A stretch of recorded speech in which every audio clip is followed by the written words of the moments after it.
Yabona i-DStv has made uMacG even bigger. You don't just cancel ishow efana ne-podcast and chill and think ukuthi kuphelile ngalo muntu loyo.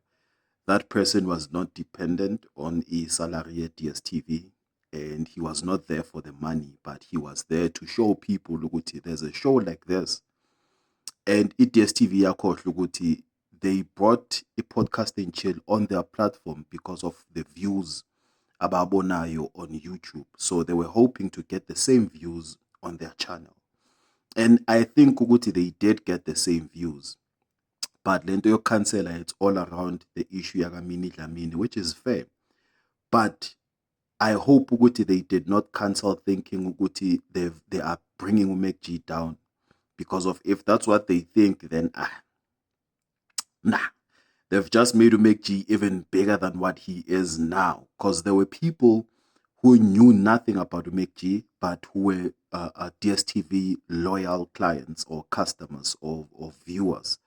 So those people, because of the story that's happening manje that involves DStv and that involves uMacG, they will go to YouTube and search for uMacG, and they will find a show that will make them stay glued on it. So DStv has just gave uMacG a whole different level of fame. And you must check the numbers on YouTube. You'll see how the subscription will blow up.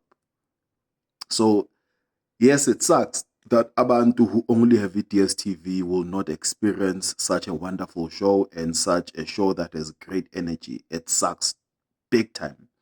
But in terms of money, uMacG bafethu imali yakho uyitholile. Yonke futhi. Uyitholile yonke futhi, because once you take someone out of your contract, then you have to buy them out. You don't just cancel it nje bese uhlala phansi. You buy them out. So they gave him all his money according to the contract that they had. So yena umnandi la khona. And it's back to normal business for him because of already he has a YouTube channel, and the YouTube channel is doing so well.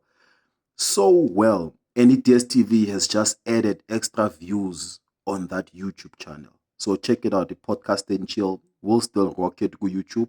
We don't give a ish about DStv.